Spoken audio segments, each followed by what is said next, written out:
Well, hey, my name is Casey Burt. I serve here at Prestonwood as one of our ministers to young adults and young families, and I absolutely love what I get to do. But today, we are going to focus in on the commandment, one of the 10 commandments that we know says in Exodus chapter 20, verse 15, that you shall not steal, right? And so this is one of the 10 commandments given to Moses by God on Mount Sinai, and the commandment is pretty clear. It's pretty concise, right? It speaks to the value of honesty and respect of other people's property. And as Christians, we're called to live a life full of integrity and full of righteousness, which includes being just honest in all of our dealings. And so I remember a time as a kid growing up where I was out running errands with my mom and my brother, and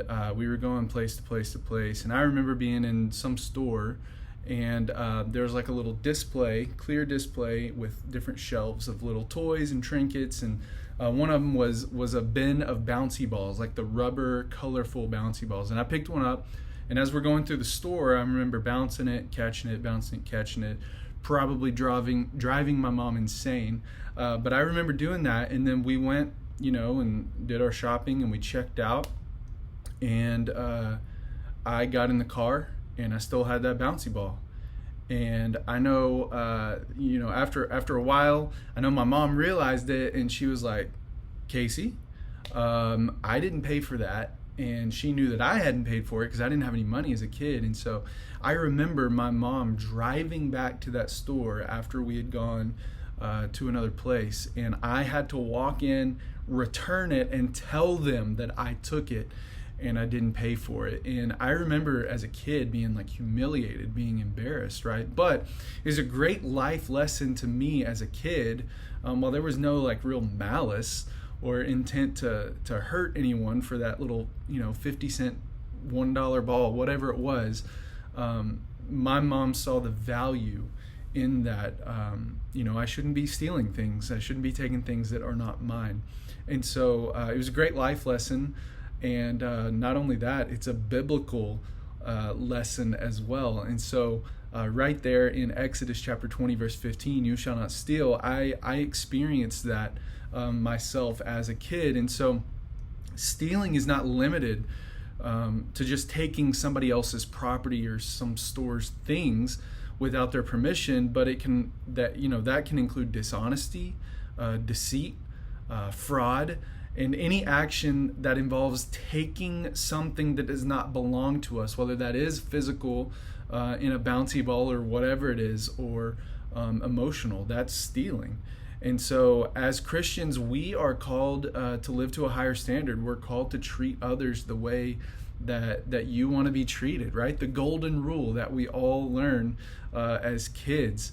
And that includes respecting people's property and possessions. And so God cares deeply about justice, and God cares deeply about righteousness, and He desires for His people to reflect that and to reflect those values in their daily life. And so when we choose to live a life of integrity, when we do that, we honor God and we show our love for Him. And so let us remember that stealing doesn't only harm others, but it separates us from God because it's a sin.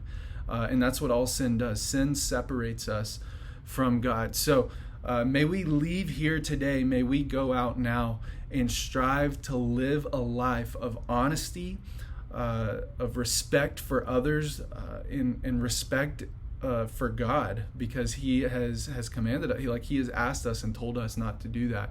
So when we do that, when we avoid stealing or being deceitful or dishonest or trying to be a fraud of some kind or speaking fraud, we are reflecting God's character in love by following in His ways. And so I hope that's encouraging to you. I hope that you're able to go and live your everyday life and be in your routines today, and to be able to do that successfully and just to follow Jesus with everything you have. So hope you have a great day, and this is a great start to mine. Thanks.